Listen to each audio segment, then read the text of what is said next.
But football without fans is not. If you play a football match without fans, you're getting nothing. It can be the greatest game in the world. If there are no people there to watch, it becomes nothing.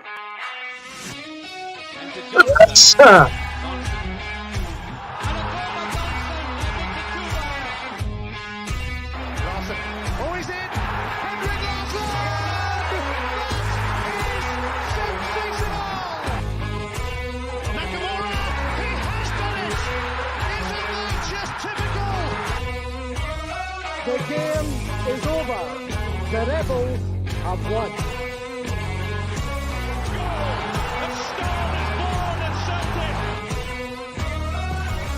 Champions. That's who we are.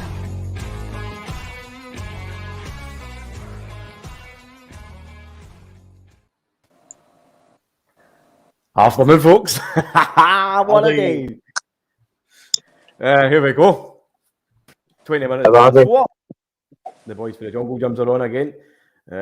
We have just seen Celtic conquer the old foe, or the new foe, if you want to call them that.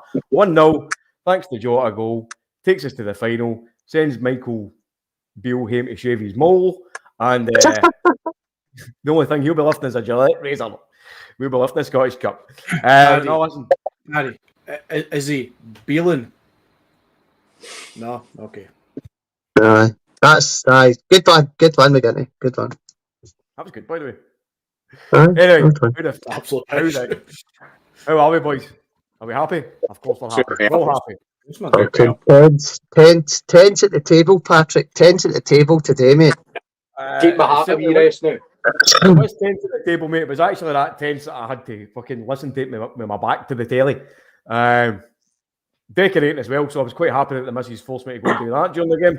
Took my mind off it, but no, listen, absolutely delighted. It's all been the build-up all week, saying they're going to do this, they're going to do that, blah, blah, blah, blah, blah, blah, blah, all the shit that you've heard all season, and then yet again, the boys come out on top. Big Ange trumps them all.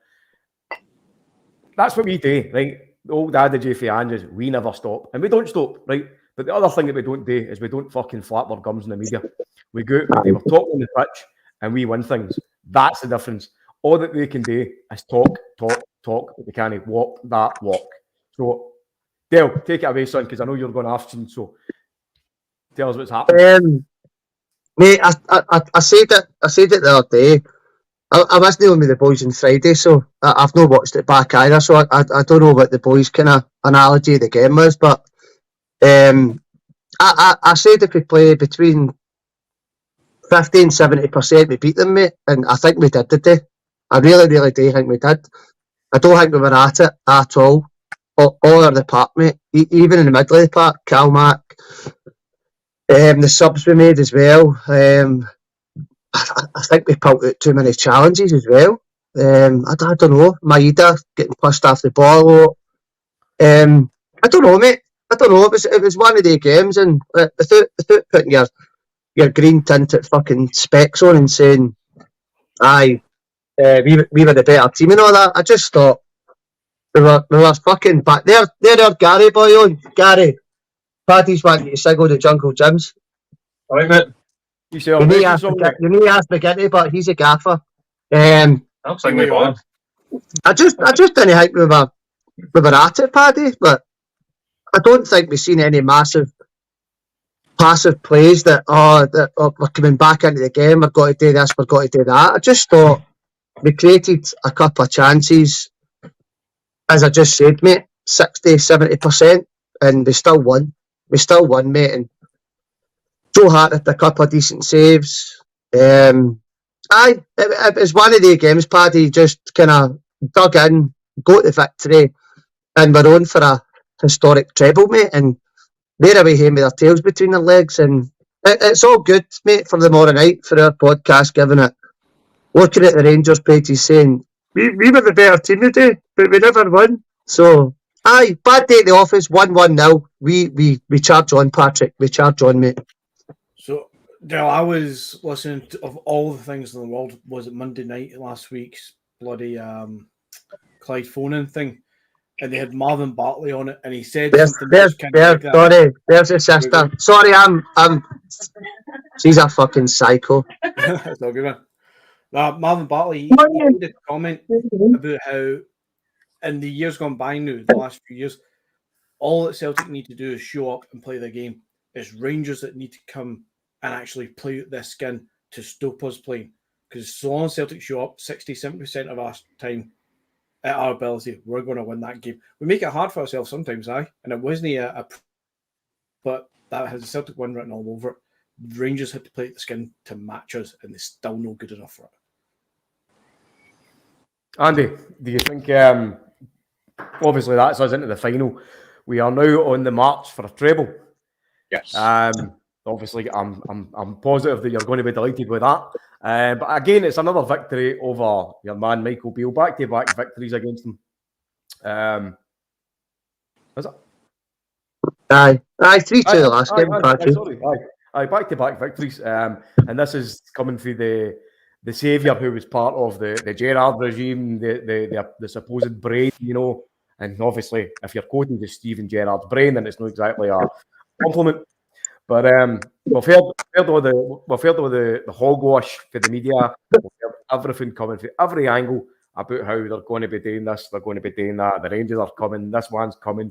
Cantwell's going to do this. Fucking Morelos is going to score. Blah blah blah. And they still can't do it. Now again, this is what I like about Angie's team.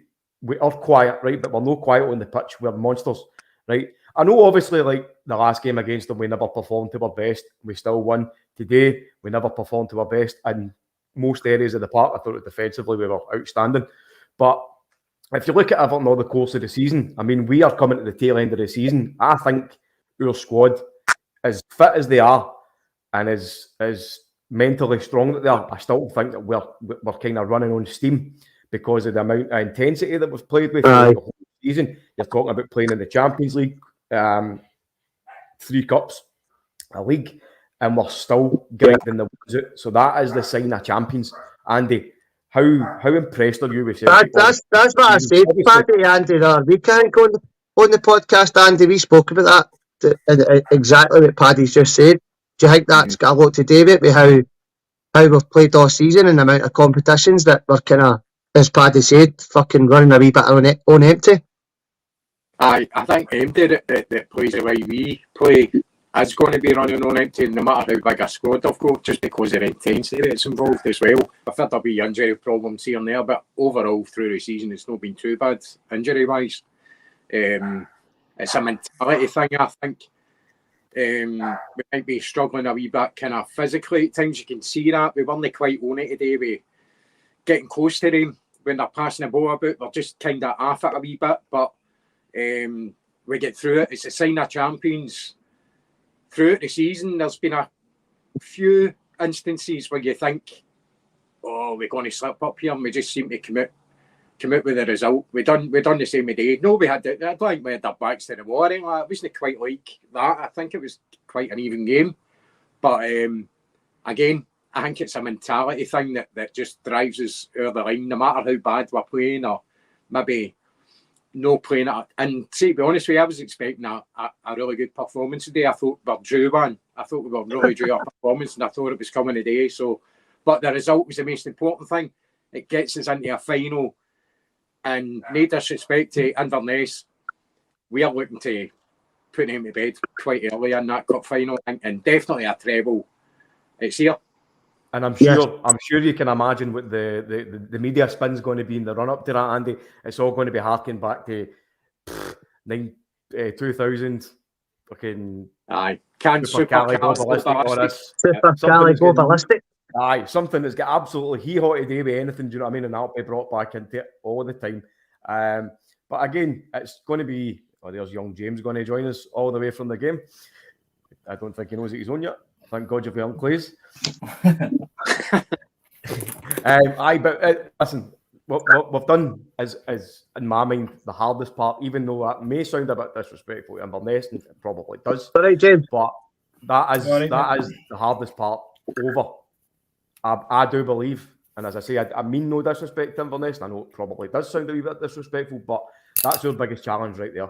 We've faced that team, we've faced that manager, we've faced the media, we've faced every single presence that we've had to, and now that cup is ours to win. Whether we turn up on that day, it's going to be down to us and it's going to be down to Ange. But I'm totally certain that we will turn up with the right mentality. It might not be a walkover, but we will turn up there and we'll be professional. We will play like champions and we will be champions. Next weekend, we will win the league. We are the real king is going to be coronated on Saturday, and it's going to be King Ange, no fucking King Charlie, right? Big Ange will be sitting on that golden throne with a fucking golden boomerang. I think there'll be a few cunts on the King Charlie and the Gallagate next week, right? No, they won't, because it's not allowed. Jamesy boy, how's the game, my man? How's the game, mate? All good, mate. All good. Is that second half finished yet, by the way? Fucking hell, was that not the longest game of football you've ever watched in your life? Mate, honestly. Exact same as the last time, we'll say the exact same thing. Maybe not so much the first half, but how bad were we? But how fucking good was that, man?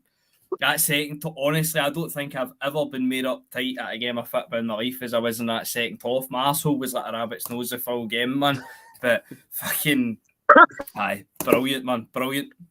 Surely. By the way, just exactly what you say there, James. Right? I've tried to do everything to avoid thinking about it in the run up to the game. Even this morning, I woke up and I swear to God, my fucking stomach was doing fucking cartwheels, right? I had to do everything to distract myself by taking my mind off it. But see, after we scored that goal, honestly, the confidence came back into me. And as much as I was still, I wasn't sitting there thinking, right, that's it, it's done, we've won the game, because it was still early on. But I could see that the guys were fighting for every single ball. And even when, you know, they were making nearly everything, they were diving, Cantwell especially, or Cuntwell as we're going to call him for anyone. Every single thing that we done was done with conviction. Like you look at Alistair Johnson today, for example, that guy goes through everything with 100% conviction. Everything is there, and he takes no prisoners. Unfortunate to lose him, but we had a capable substitute coming on, and Ralston McGinty. But guys like Johnson are pivotal in fixtures like this because they have tried they've tried every technique that they can over the last few years, right? They've went through trying to physically dominate us in midfield, which they got some success in early on. But then we've tweaked it round. We've started bringing in guys like Awata, you know, guys that are a bit more physically imposing. We've started to edge that kind of play for them out. They can't beat us with speed. The only thing that they can beat us with is probably a bit of physicality and set pieces. And they've done that to some degree of success kind of throughout the course. But moreover, we have been the successful side. And everything that we are doing is what everything that Ange Postecoglou has set out to do. He's got us playing this way, and he's overcame all the hurdles. Everything that's been thrown his way by everybody, he's overcame. So McGinty, how pivotal is this win? How pivotal is this win the day? It's not done yet. But how pivotal is it? The win in the scheme of the season, or even the scheme of the club? What do you mean, Paddy? Pivotal in the sense of this season, or the sense of the club going forward? In terms of everything, because it's a guarantee that we're going to win the league next week. That today was the only thing that mob had to play for this season. They knew the league was over. They obviously get beat by us in the cup, and this was the only thing that they had to cling on to today, was defending their Scottish Cup. Now it's either going to be Celtic's Cup or Inverness Caledonian Thistles Cup. It's not going to be theirs. Lana Wolf has had to put her half-time tits fucking back in her socks. Do you know what I mean? So as I say, that's the only thing they played for. We went from strength to strength to strength, and even when we've not been at our strongest and our best, we are still coming out on top. So how do we continue to progress, and how do they come back against us? Because it's looking that the gap's getting fucking further and further, mate. Yeah, so I wouldn't say it's pivotal for the season. I think it was more inevitable. It's closed the season off for them. Their season's completely done. They've got another 6 weeks to go, and they've got nothing to play for. They're out of it. It's a dead rubber month for them in May and June. So for us, it closes it off does he close off? It continues the story. It continues the story a little bit for us, where we've got that treble on the cards now, and we didn't get it last year, which is understandable. You don't expect to win them every year, but we're still looking straight back into it and getting that next treble. I think somebody Woodsy says in the chat somewhere that it's our 8th treble and it's going to be our record or something. That really doesn't happen too often, but yeah, for us in the last 5-6 years, it's happening very often, and I think that shows you the gulf and the gap between us and them, and then even the collective of the two of us against the rest of the league. For us going forward, I think we have a manager and a setup at the boardroom and whatnot just now that we actually might take this forward, and we might actually say, look, we're building for the future, we're building for Europe. We're not going to, especially not Ange, he's not going to rest on this season and domestic success and say next year we'll just go again, we'll do the same thing. He's going to want to progress in Europe, and I think we're going to back him in Europe because financially the money's there. He's proven it on the pitch now. Take us forward, let's go ahead. And I think that point is going to be the pivotal point that we say we are dominating Scottish football again. There is no ifs, buts or maybes. We are doing it. Let's push in the European scene. And I think that's the pivotal change for us going forward. For them, I don't care what they do. They're not going to catch us anytime soon. As you say, the gap is that big, and they are so fucking shit.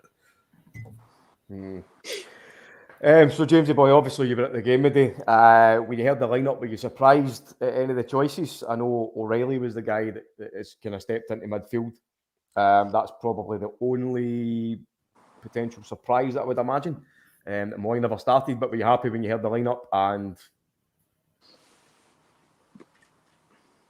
was that me, mate? Sorry, my my connection totally went there. I didn't really catch what you said, mate. I just got to end it there about the lineup. What were you saying? Sorry. I'm saying, how did you feel when you heard the lineup? Because obviously Matt O'Reilly was the only kind of surprise inclusion of the day. I would say for Celtic. I don't even know. Personally, I would have started with Awata and played maybe Hitati forward one just in the off chance, and I think it did show in the game as well that he wasn't obviously 100% because he wasn't as influential as he normally is. O'Reilly was a kind of funny one I felt today. It really was like a game of two halves. The first half, I thought we were by far and away the better team. Didn't create hundreds of chances, but it never really felt as if we were under any real threat. But I can't even remember if it was in the first or the second half, but it just felt the midfield kind of defensively. The game was just kind of passing them by, I felt, for the most part. The second half, I honestly thought we were terrible. I thought it was just a matter of time until they equalised, and our game is due. And I think, to be honest, I think the game actually changed on it. I could be talking rubbish, as I say, obviously I'm kind of just back. But there was a 50-50 ball, and it's Aaron Moy, and he wins it, and he goes right through it. And it was the first time in the second half the team had showed that bit of fucking dig, because it felt as if they were winning every 50-50, and then winning not even every second ball, but every second, third, and fourth ball. And Aaron Moy doing that, like that kind of, I don't want to say it swung it back in our favour, because as I said, I don't think the second half we were great at all. But it was at that point I started to believe a wee bit more. We seem to get a wee bit of confidence back for that. But mate, this is turning into Hearts and Hibs, honestly. And I think that's the last 4 games we've been nowhere near it, and we've bet them, or obviously got a draw at Ibrox, but we've got a result against them. So what we call that, we get back to the Espanyolification days. But no, I'm looking forward to wee Todd Cantwell's. They didn't win that, we lost that tonight, so that'll be good again. Well, I know what you're saying there about the Hearts and Hibs thing, but as I was saying just before you came on, and Andy, I'll come to you on this one because I think I heard Dale saying that he's actually spoke about this. I think that the team is kind of running on empty. No so much empty, but they're at the tail end of the battery life, if you want to call it that, of the season, because you look at the way we started, everything's with intensity. And I think with the inclusion of more people into the squad, the fact that we've got the 5 subs back again, we can rotate the game even more. It's allowed us to go with a bit more longevity. So, Andy, do you think that that's partly kind of why we've kind of lulled a wee bit in performances, but even though the mentality is still that strong enough, we're still coming through that and still winning games? It's possibly the the reason. Because it's not down to ability or anything like that. It's not down to their mentality about how they want to go and win games, because we have been getting, although you can say the performances have been maybe a wee bit under par, we'd still been averaging about 3 goals a game. We'd been getting results. Maybe no is pleasing on the eye, maybe a wee bit disappointing. Touching on the Kilmarnock game where the match is basically done the first half, and then maybe Ange's, for that reason, for fitness wise, he's went, listen, the game's done, just take it easy. There's no point straining yourself, getting more injuries and stuff like that. Take it a bit easier. So maybe we are looking at it for, we want entertained and we want more goals, and just as what fans do, he's thinking that logically, what makes sense, what is the point in putting players in more danger of getting injured when there's actually no point in it. The game's done. Well, look at Carter Vickers, for example. So I've heard about him in the media this week that, you know, he's carrying basically an injury, and it's something he's had for the last few weeks, and this potentially might be his last game of the season. Well, Big Ed said that. He said that this will be his last game. So did he? Right, I never he did. After the game he said that. Aye. Right. Well, what a way to go at this. What a way to go out there, I suppose, for the season. What a way indeed, Paddy, because that was an absolutely fantastic performance from him. I man of the match performance. Yeah. Right. You saw it a few times. He's kind of backtracking to get ahead of clearances. There's a moment, I think, at the second half where he goes down on the line or just off the line injured, and he realises that the danger's still there and the ball's about to get across in, and he just gets up and he just keeps going for it. And at the first you're like, you were trying to milk that, weren't you, Carter Vickers? But as soon as he clears the danger again, you see him go back down. He's like, nah, I'm resting this now. So he's completely playing through the pain barrier. He's completely playing through an injury. And it's brilliant to see that character and that attitude. No, I won't go there. I was going to go there with Mickey Johnson and Neil Lennon there, but I won't. It's good to see. Please let's not mention Neil Lennon because I'm sick of listening to the cunt. No, it's just great to see that attitude in the squad, that passion that he's got there. But now that it's done, the recognition, no disrespect to Inverness Scally Thistle, but the treble's ours. It's ours to lose. I'm not going to take them lightly because they have given us a couple of upsets in the last 20 odd years. So let's not take them lightly. But we've got plenty in the tank to allow Carter Vickers to go get the surgery, have the extra time off that he needs, and come back raw and fit for the next season. Because we're going to see the likes of Stephen Welsh probably show up on the bench again. Is he still with us? Aye. And Kobayashi is going to get start with Starfelt. So that's great opportunity for Kobayashi. Great to get Carter Vickers sorted out as well. And I think we'll see that, mad tangent now to future endeavours with Celtic. But I think we're going to see that in the next 5-6 games. Cup final excluded, maybe, so next 5 games. We're going to see the likes of Rocco Vata, I think. I think we're going to see a lot more of Iwata. I think we're going to see Kobayashi in there. I think we might even see a bit more of Bernaby on the left side as well, just to give them this last chance of, can you do it, guys? Fuck, this is turning into the fucking CSP invasion, by the way. What's that, Kev? How you doing, lads? All right? More than happy to have everybody on the day. Bye for the game, mate. Yes, mate, aye. Tell I us, how was it? think we were about the third bus for the front, so we were out in jig time. Did you take the hairs for you? No, I left that wine today, so I did. I left that wine today. Just as well, because you would have been taking Rangers' season in the back fucking passenger seat with you, mate. So obviously the two guys at the bottom were at the game. So Kev, boy, tell us, how was it like start to finish? Thoughts on the game? After they ran at us for the first 5 minutes, I thought we were pretty much in control most of the first half. But the second half, we just seemed to lose our shape. They came out and had a run which they were going to do, and I thought we struggled to get our foot in the ball and get a foothold there and take the pressure off ourselves. I thought sometimes we're a wee bit too deep. But by the same token, I thought our defence was absolutely outstanding today. The two centre halves I thought were absolutely immense. They did hit the post eye, but apart from that, there wasn't a great deal. They never really troubled as much, I didn't think. By the way, as good as I thought that Johnson was, Carter Vickers, Starfelt as well, Taylor, one guy that's been mentioned a lot in the comments here has been Joe Hart. He pulled off one absolutely sensational save. Yeah. Sorry, can I just nip in there? Right, I was reading that in the comments as well. The save was brilliant, Kev. I don't know if obviously you've done it again as well. I don't know if you'd have been the same as me, but everybody actually in the stand, round about where I was sitting, was myself included, was absolutely slaughtering her. Because see, in the second half, as we've said there, we genuinely couldn't string 3 passes together. And there was a few times at goal kicks, he was waiting. He waited until fucking Morelos, Kent, whoever it would be, would push up onto Starfelt or Carter Vickers and play it, and it was forcing him to play it first time to Taylor or Ralston, and we were having to kick it up the park. And he'd done it about 100 times. And as I said, I know he made the great save, but he was doing my fucking head in that second half of the day, man. And as I say, sorry, on you go. No, I was just going to say every day on about us was the same thing as well. So don't get me wrong, he does make a great save, but I'm surprised that seen that in the comments, man. No, there was a few of that run about us as well. And what I basically said to a couple of my mates is I'm the same. Just take the sting out of it a wee bit. Try. We don't need to go rushing all the time, but it's clearly the instructions for the manager. And that's when he's carrying it. But sometimes just when you're on the park, you need to think to yourself, never mind what the manager says. They're piling it on. Let's take the sting out of it a wee bit and slow it down. Because every time it came out, it was coming back to us. And it was the same out ball nearly all the time. And I've said it the last 2 days. I says it on Friday night in the pod. Andy will tell you. Tavernier is a danger man.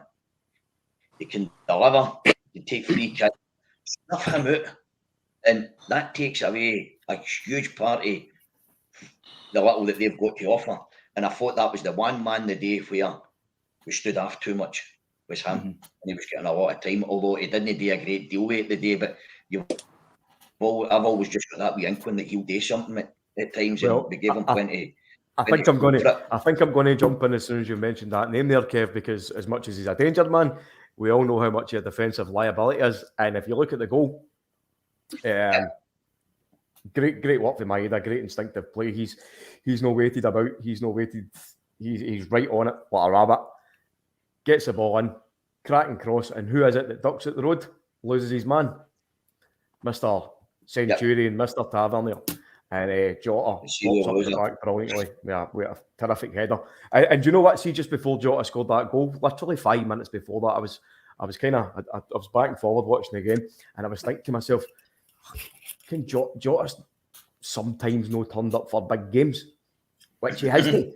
As much as he has turned up in big games like the games last season against them, he scored the chip against them at Celtic Park as well. Sometimes he's flattered to deceive in the bigger matches, but then he pops up literally after me. No, that's anything to do with me and my thoughts, but he's popped up with a goal, and it's such a monumental goal for the season. So that's what we do. We take chances, we put people under pressure, and when we do that, we get the goods. We get the rewards for that, McGinty. What? No, I'm kidding. No, what? What's your point? Jota's goal. All right. Aye, no, I was halfway in a daze thinking you're talking about Jota and no showing up for the big games, but I kept thinking, you know what? We keep slating him all season, saying that he's not good on the right side. He needs to be played on the left. He's wasted over there. But see, time and time again, he starts to prove, especially with Alistair Johnson, they're forming one hell of a partnership on that right side. And he's actually really fucking effective out there. But see, when Jota's on his game, you really do notice it. He brings the flair. He brings the trickery, the step overs. I think today he had all that in abundance, apart from that one time where the ball goes under his foot and he miscontrols the pass. I think I was going to say from Vickers, but it wasn't he. But anyway, his goal, funnily enough, and I keep saying this about Daizan Maeda as well, made dangerous when Maeda comes central. Funnily enough, the Jota goal, he was actually on the left coming centre because the ball comes from the right side. And it's a great ball in. Fantastic ball in from Maeda. Turning at the same time to get that ball at a runner player. And there's Jota. Just a nice little jump and a nice little dink right across the face of McGregor. Nothing he could do about that one. He took it calm as a cucumber, as Gavin would say to us. It was a fantastic little dinking header. The ball in, though, was so much better. So much better than the header was. That ball in from Maeda was sublime. And if you talk about that ball from Maeda, you need to look at a cross earlier on, but it was actually on the left-hand side. I'm sure it was before the goal. It was a terrific left-footed cross from Maeda, and I think it might have actually been Jota. Is that one Jota goes under his foot then? Aye. Yeah, it was a fantastic ball again. And again, that's Maeda. I would believe, if my memory serves me right, left foot cross, superb. Right foot cross, coming around the defender, superb cross in. I've slated Maeda for being out wide, saying it's the wrong place. It needs to be through the middle, but he's getting better and better out there as well. He's got everything he needs to be a danger, but I still think he's better in the middle. But he's coming on to such a great game. Same with Jota. I said a minute ago. Same with Jota. On the right side now, he's building that partnership with Alistair Johnson, and it's just all working. It's just all clicking. Everybody's adapting really well to the roles that they have to do, and some of them are doing roles in positions that they're not naturally. That seems to be a bit of a weakness. See, talking about the Jota's goal, if you think back to was it the 3-0 game where Abada? In fact, he done that in the 4-0 game as well. Abada sneaked in at the back post and slotted it away. Rangers seem to be really quite bad at their awareness about who's running about them. Now creeping in behind them to get goals. That was Jota's goal. Come in and Tavernier just had no eye. You'd think he'd even just look out his shoulder to see who's there. Not too interested in the ball. Know what's running about him. Same with Barisic when Abada done the same to him. All right, he scored with his foot and Abada scored with his head, but he had all the time in the world to bury that header. It was a great move with Celtic, but I think I said it last week, the week before. Their defence is pure dog meat, absolute dog meat. It's been dog meat for years, Andy, and I've said it so much that if you just run at that backline, especially the centre pair, we said it for years, and Celtic wouldn't do it properly. But if you run at that back pair, they go all hands. They don't know what they're doing. They get turned so easily, and we've now got a team that even when we're not that great, which we weren't in the second half, and the stats, if we read them out later on, the stats show that they were probably a little bit marginally better stats-wise. But who cares, because the only one that matters is the goals at the end of the day. But when it comes to us going forward in that counter, we are running at them, and they have no clue what to do. Defensively, they're all over the place. They don't like it when you cut in behind them, as we saw with the Jota with the header against Tavernier. They just can't cope with it, and it's fantastic to see that we're putting them to the sword right up into the last couple of seconds in the final whistle there. We're still Haksabanovic coming down the left side, looking to cut in, looking to get a goal. We're not giving up on them. It's brilliant. Mm-hmm. You know something else, though? I thought it was a master stroke with Ange as well. I think swapping the two of them round about. Ange went for the jugular on Barisic and seen him, he get booked. He thought, I'm going to put my head out there with his pace by the way and see if I can. And that's where the goal came. Yep. And that was and the red gear never came, but the goal came. You know what I mean? Yep. Did you see the stats? Have you seen them? I did. I presume they're the same stats that we've already obviously seen, because why else would they not be? But I'll just bring them up and I'll read them out quickly. Guys, one possessions 347. Yeah, you got them there, Kev. Do you want to read them out? Yep, you can read them out first. I seen it 53-47 with 13 shots to their 10, with 3 in target to their 5 in target, with 7 off target, they had 3 off target, with 444 passes and they had 400 passes. So the stats sort of they show a pretty even game, and that's sort of a more or less where it came from. But what I did see happening that I did think was going to happen was they were going to have a right good bit at us, by the way, and he kept his cards in his pocket for a long time, by the way. And there was a lot of wee niggling fouls early doors that he let go as well. And I don't know if that was so that he didn't set a precedent too early with starting that, or it had been start-stop all day. He tried to let the game flow a bit, which I thought he'd done quite well, but his cards came in his pocket earlier. And does anybody know what happened to Willie Collum? Ligament muscle strain or something. He pulled up in the warm-up, basically, and they changed it to John Robertson. As soon as that happened, I thought it was going to be John Robertson slide tackle him in the car park before the game or something. Men are likely that, or John Beaton, who ended up being the fourth official for some reason. By the way, see, just talking about the kind of skullduggery that was going on, Kev, like the plenty of cheating, we could see that, and it was evident, especially for guys like Cantwell and that. I think he was the worst offender.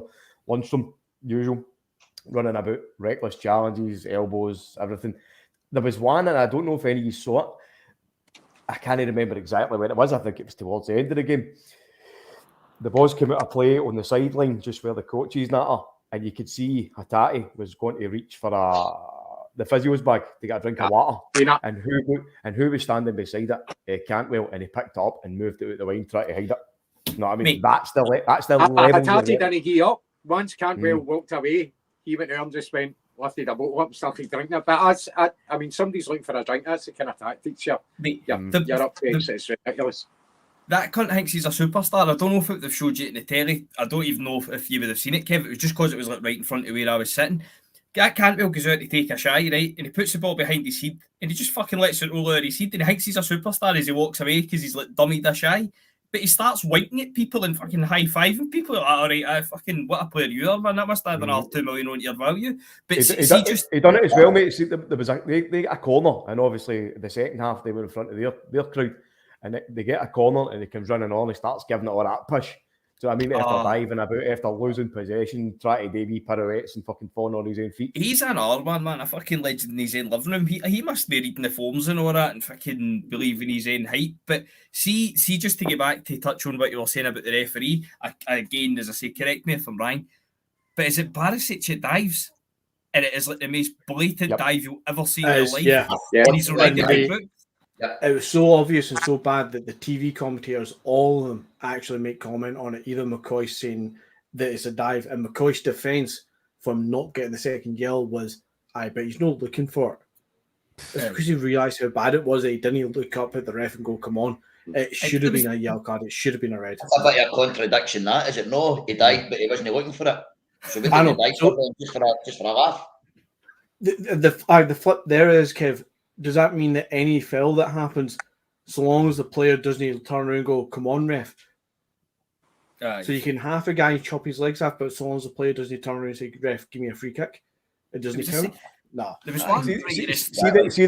the good thing that I thought about that today, right? Obviously, we all saw what they were up to today, diving about Barisic, Cantwell.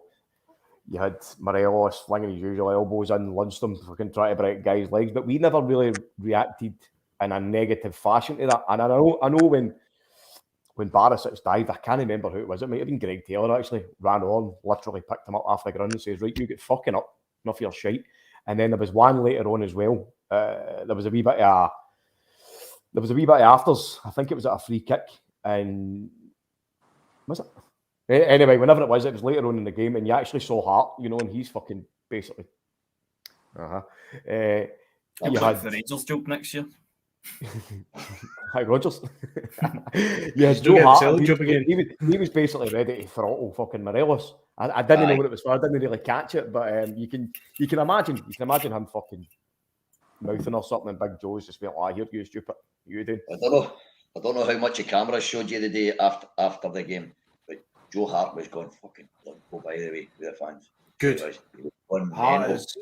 He just. I don't think he's the greatest keeper, by the way, to be honest, but he's got an aura and a presence and an experience, and he talks to his back line. So there's a whole combination of things to make a good keeper. But as far as goalkeepers are concerned, he's no good enough for Pep Guardiola at Man City. We know that because Pep Guardiola showed him in the door. That doesn't make you a terrible goalkeeper. No. But he's the best one that we've had. If you take Arthur Borch and Fraser Forster as the benchmark, especially Forster, I reckon Forster's a better keeper than him. It's crying out shame that Forster didn't get more caps, but then we all know the reasons for the cross-border snobbery that goes on. But having Hart in your goals, as you say, Kevin, with that presence, with that personality, that charisma that he's got, he just gets it.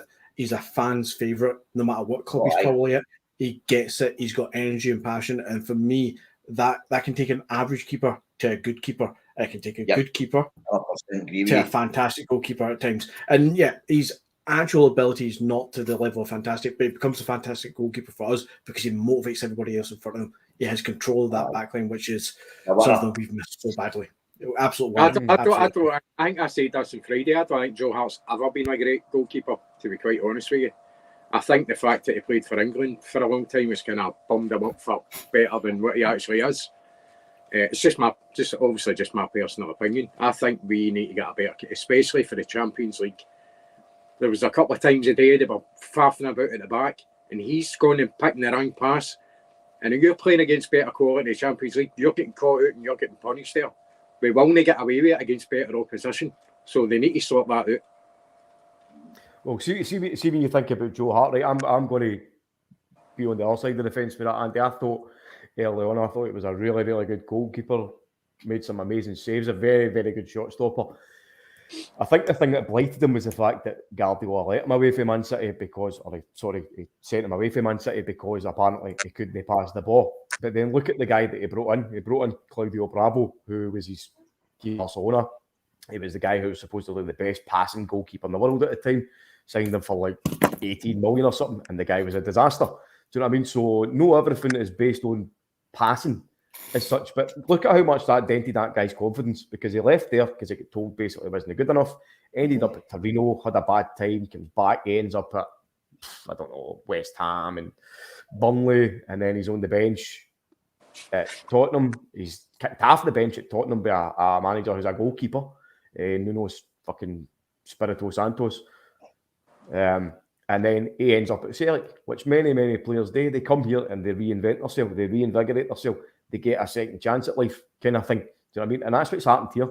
The guy's came here, he's been passed the pillar to post, he's been passed a bit like one of the fucking truck drivers he's used scud books for years, do you know what I mean? And then he comes here and gets a home. It's like a big box of used toys, you know what I mean? They weren't getting played with before, they're getting played with here.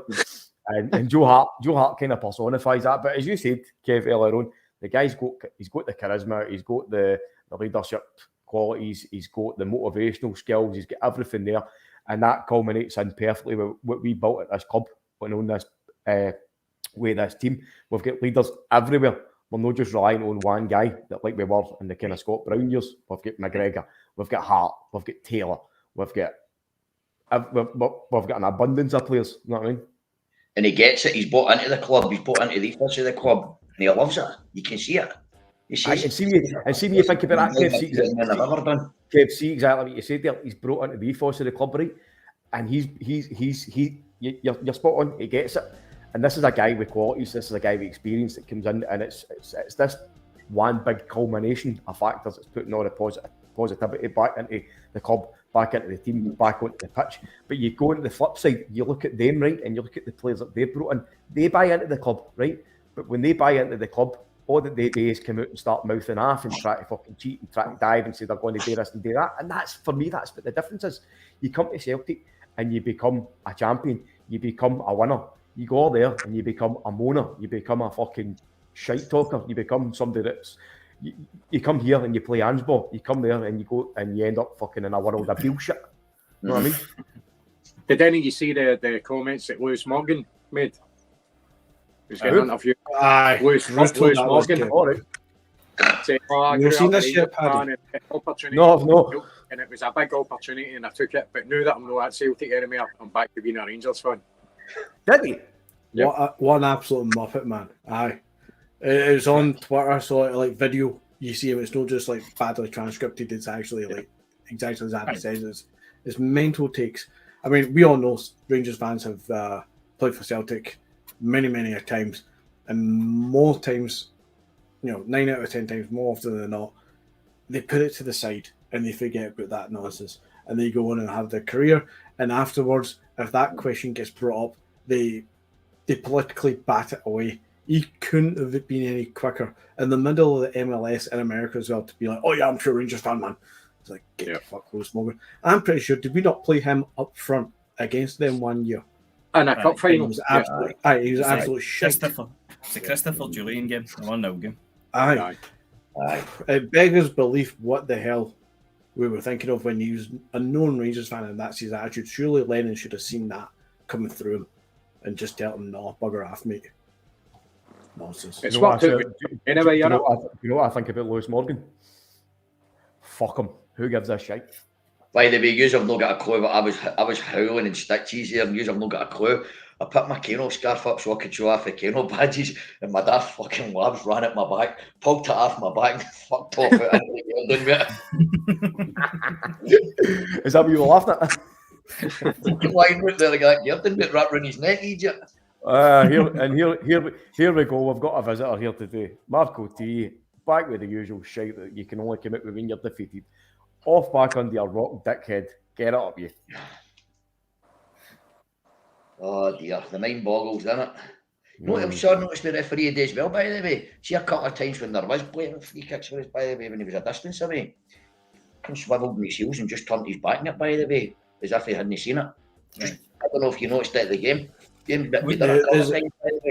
There's a few times, one early on, it was Tavernier on the right touchline, and he just two hands shoves. I can't remember who it was. I say it might be Hattie, and he just two hands shove him, and he literally just keep going, turns his back on it. And it happened again. I think it was Tillman who ends up injuring himself, and he's going through that challenge, and he gives a shove to Taylor as well. It's a foul, but he just turns away from it. He's like, "Nah, don't want to stop it." Mental. See when the subs were getting made, see when I seen Aaron Moy, I was a wee bit worried. But see, to be honest with you, I thought he came on and done pretty well when he came on, Aaron Moy.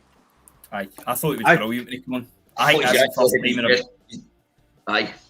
the first time in about 2 months, I think he's actually looked like a football player, to be honest with you.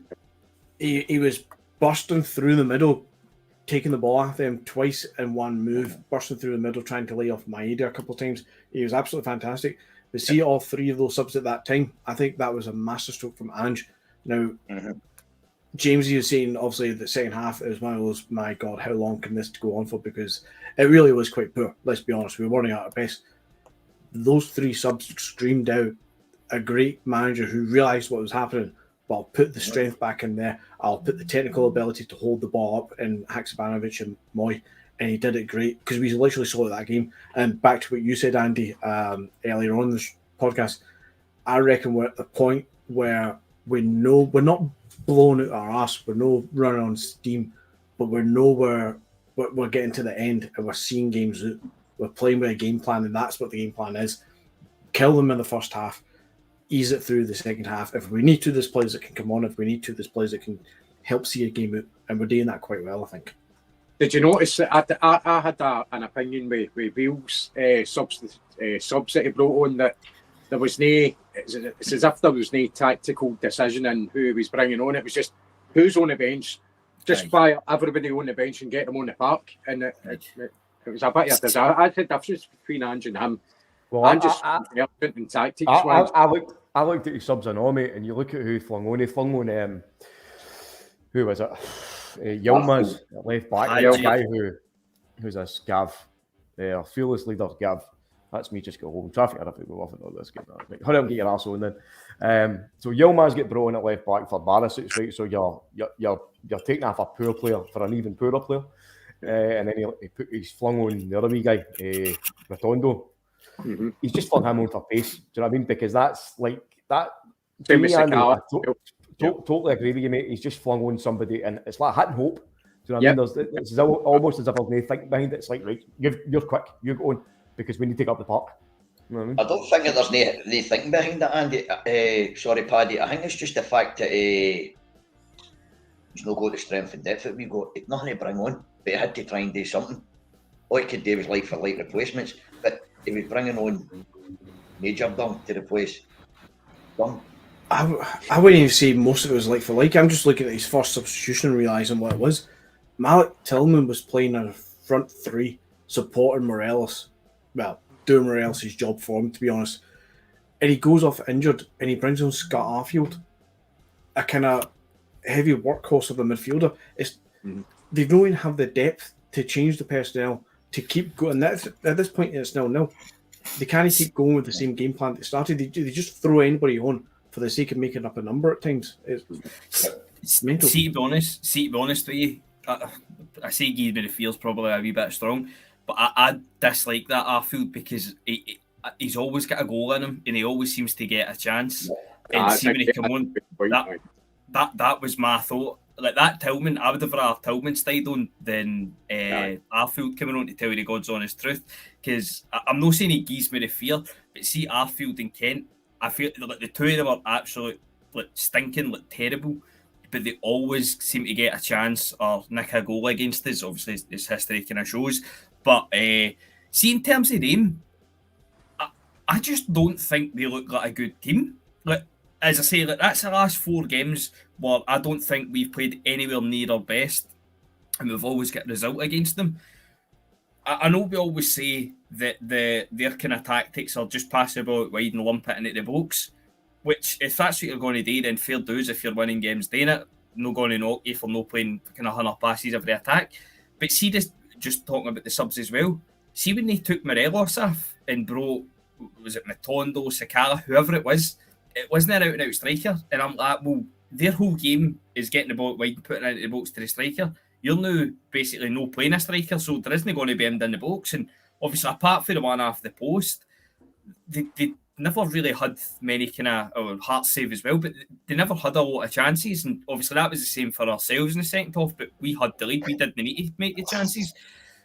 But there was points as well where, don't get me wrong, all right, it was in the first half and it was O'Reilly and Hatate, and then I think it might have been Greg Taylor.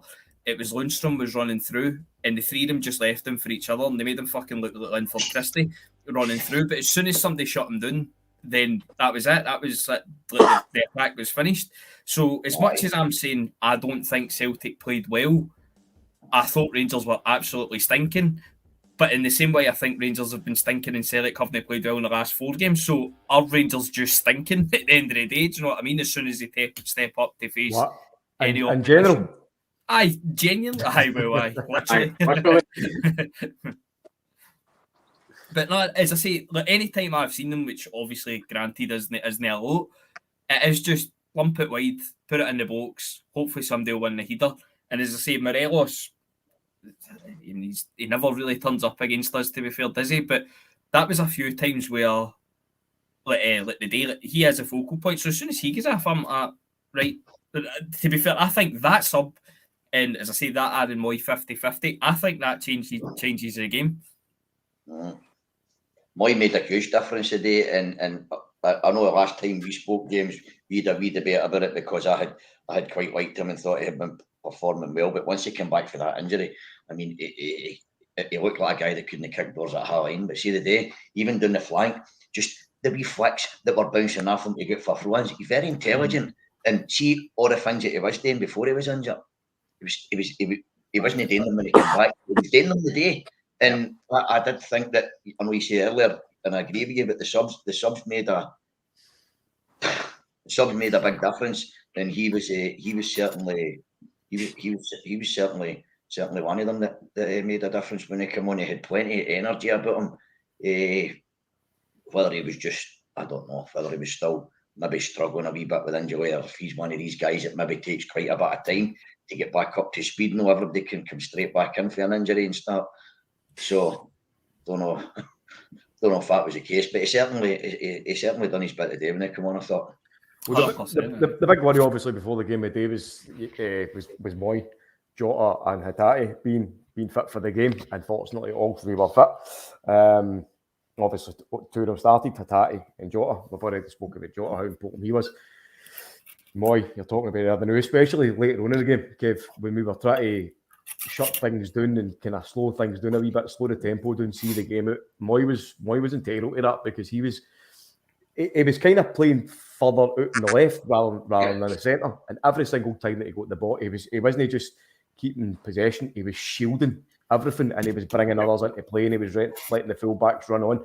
And a couple of times it worked to absolute perfection. One of them he released Haksabanovic when he came on, and it was very, very late on in the game. It was we were trying to see the full-time whistle, and Haksabanovic just goes on a mad mazy run. So that's where he was effective when he came in today. And you're right, that's exactly the way he played before they got injured. Mate, so that's the kind of experience that you need in this. He was taking 2 men out of it a lot of the time on the flank as well, because 2 of them were going out beside him, so they were. You know what I mean? Tavernier was going out, and then there was always somebody else coming across, and it was taking out 2 men, and it was creating wee gaps for Haksabanovic. You know what I mean? I thought he did make a great difference today. He really did.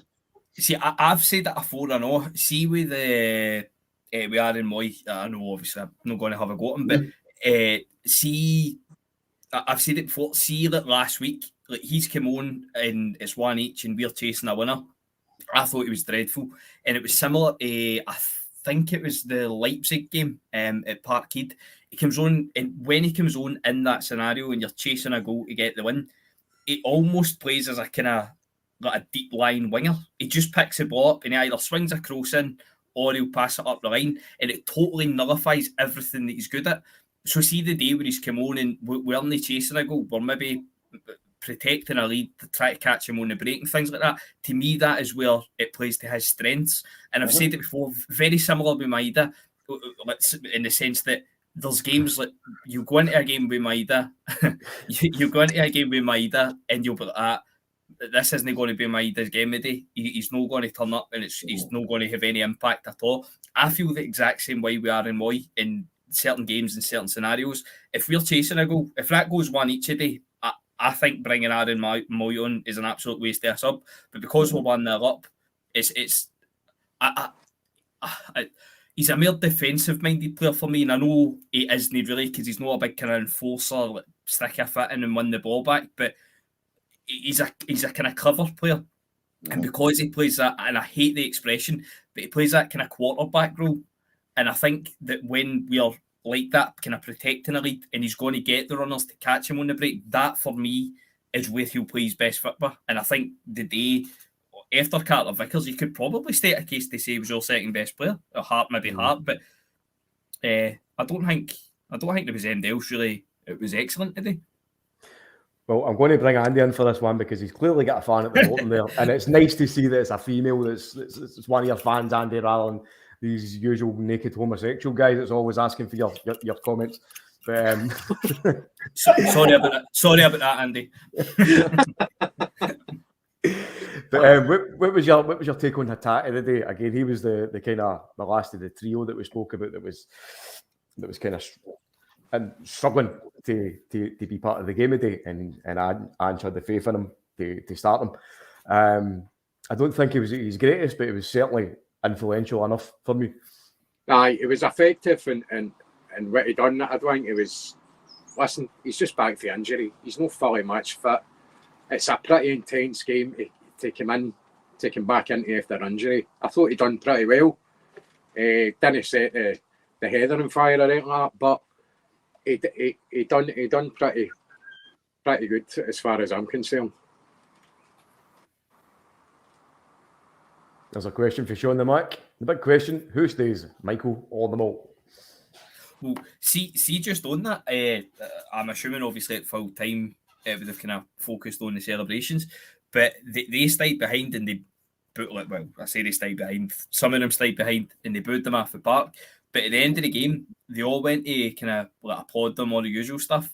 And when they started booing them, they about turned them down the tunnel. And the only one that went kind of, I'll say semi-close, he went kind of halfway up the Hoff, was Alan McGregor. And they were all keen him dogs abuse are on. He just about turned down the tunnel. So they're no happy bunnies out there. And obviously this is them getting into fucking a transfer window when they think they're going to spend money that we don't think they've got. So it'll be interesting to see how it goes in the dressing room for here.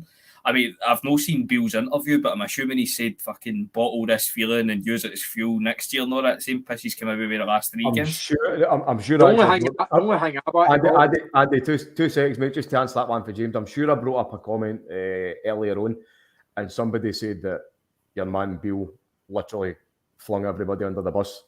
Sorry, Andy, when you go. No, I was going to say, the only thing I'd want to bottle was their tears and wash my wear them. No, it was quite interesting at the end, man, because as I say, like they all they all stayed behind. Some of them stayed behind, but I mean, look, where after it wasn't a case of full time whistle went and they all started heading for the exits. It was like properly after the game. Onion badges hung about. Aye. Mm-hmm. See, just I know it's kind of get off topic a wee bit, but see at the start of the game, they'd Lloyd up there talking, right, and he actually said that he made a great point. He says Rangers do too much talking. Celtic do their talking on the park. Rangers should be more like Celtic. That's what he said. That was a long time ago. Shut your mouth, stop talking about stuff and do it on the park. Right. Well, it's nice to know that Mr. Loudrock watches me on these shows because he clearly copied what I said.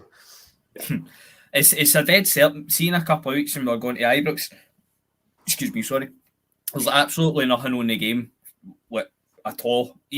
They'll build this up as a massive cup final, And if they get a result against us, then it will be fucking, the gap isn't there for next year. When in reality, the only game that mattered, and you could even state a case to say that the last one as well, the league was done regardless. The only game that mattered was the day.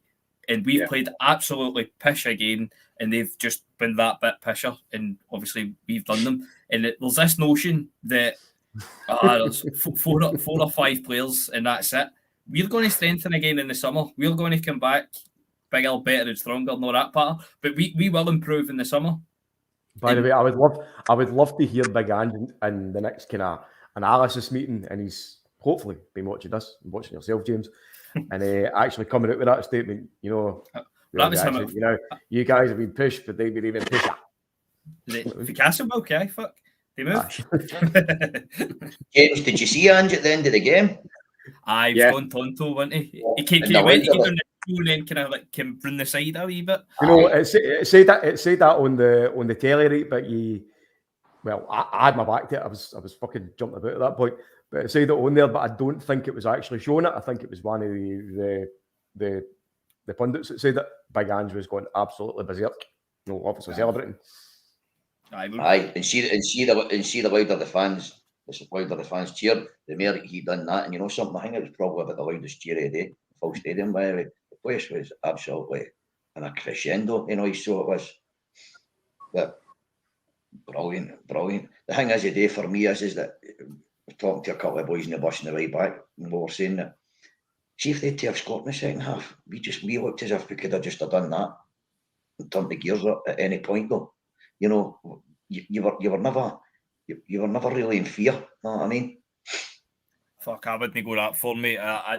Honestly, that second half, I think we're still in there getting a half-time team talk. I'm not convinced we can back out for the second half. No, I said that earlier on, Kev. My ass was doing fucking cartwheels all morning. Even at the start of the game, I had to keep myself busy. But as soon as Jota's goal went in, honestly, that all went out the window. I was as confident as could be. And every single thing that I seen after that, even though we kind of struggled sometimes to build up the momentum and go in the attack and that and whatnot, I still thought that we were reading the game well. We were still getting involved. We were getting about. Ralston coming on, I think, was good as well, even though it was coming on in shite circumstances because we lost Johnston, and I thought he was brilliant. Again, his commitment was absolutely second to none. But when Ralston came on and all, he offered that kind of same drive and that same passion to go and win the ball and to stop them doing things. And that's exactly what happened. Albeit they had maybe one or two chances. Hart had a great save, they hit the post, but that's it. That was it. They offered fuck all. And the ones that they've hung their hat on for years now, the wee guy with the triangle head, wee fat boy, that's his last game against us and that jersey. Same in all weekend and possibly another few. Do you know what I mean? So they have done hee-haw. Do you know how you play at Ibrox, though? What? Do you know how you play at Ibrox? Oh, I forgot about that. Sorry. What I meant was his last meaningful game. Maybe we'll turn up for the next one. Aye. Hopefully the B team turns up for it. You imagine we would date them if we did.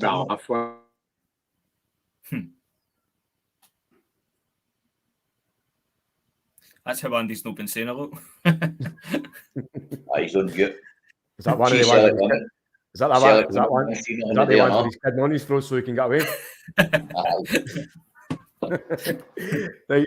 I know nearly an hour and 5 minutes. I think we'll wrap up, guys, because I think you guys certainly have got a lot of celebrating to do. Everybody in the comments. So before we go, man of the match. Let's hear it. Andy boy, start with yourself. CCV for me. Carter Vickers. Jamesy boy. Yeah, I'm going to get to Nicholas Raskin. I thought he was fucking brilliant for the goal. We Eddie Munster. Nah, being serious, I'll not go Carter Vickers then because it's been done. I'll get to fuck knows who I'd get to. I'll get to Aaron Moy coming off the bench. Fair dues. Kev? Well, just to go with something different, I would have went with Carter Vickers, but I honestly thought Big Starfield was just as good at the back of the day. 42 centre-halves were outstanding. But I tipped the hat to the manager as well in the first half for a couple of wee tactical changes, and then he subs in the second half. his tactical changes when he switched the two of them had an impact. It came for the goal, and his substitutions in the second half started clawing us back into it a wee bit and starting to get a wee bit of control through him, as James said. So we'll want to look for he got a big heart, a fantastic save as well, and he's making sure everyone's going well. But I thought the two centre halves were different gravy today, and at the telling times, the manager made a couple of good calls. So happy days. They apologise, by the way, for just jumping in on these. No, you're welcome. But listen, see, before we go, I know the banner's kind of kicking along out the bottom, but do you want to? There's over 100 people watching the new Kev, so do you want to go into a wee bit about the Kano, mate? Well, we've got two big events coming up. Saturday, 17th of June, we've got our annual dance in the Kerrydale Suite, Celtic Park, £65 a ticket. Champagne reception, 3-course meal, live band, you'll have your raffles and your auctions. Probably have John Fallon there, who comes to all our events as well, the 12th line. Tommy Boyd's one of our patrons. Tommy's usually always there as well, so it'll be a great night. Anybody's looking for any tickets, all you need to do is just jump straight onto the website and you can book them and pay them yourself, no problem. And a wee bit later in the year, anybody out there that likes their golf, we've got the annual Kano Golf Day as well on Friday the 8th of September, and that's at Crowwood. And again, you can just jump onto the website or contact one of us by email. Contact us at KanoFoundation.com, and we'll get you sorted. And again, as I say on my own pod as well, I know there's a lot of people watch this as well, but for people that don't, I just say a wee thank you for all the continued support that we do get for all the fans anyway, because it's run by fans, for the fans, and it's fully funded by the fans. So it works to the ethos of our great club. So thanks very much to everybody. Thanks to yourselves on the Jungle Jams podcast for having the ticker tape at the bottom and promoting us, and for giving us a wee bit of airtime for it as well. It's much appreciated, gents. Thank you. No worries, mate. He's doing an absolutely fantastic job. I've seen it firsthand myself, mate. Top notch. Yeah, Kano Foundation. So if you don't know what it is, check out the link on the website down below and have a wee read. Absolutely fantastic foundation. Aye, listen, it's been a great day. It's been a great season so far. I love to watch again. So roll on to next week. But before we do that, I suppose we'll give you a couple of plugs. So Monday night, you'll have the CSB, which these two fucking cretins are for. That'll be 7 bells again, usual Monday night. Then we'll be back on the Tuesday night for the Tuesday TikTok, myself, James, Gav, possibly McGinty. But other than that, go and enjoy yourself, because it's been a great day. Happy Sunday. So, aye, beautiful Sunday. Right, go and crack them open, boys. See you later, gents. Good night.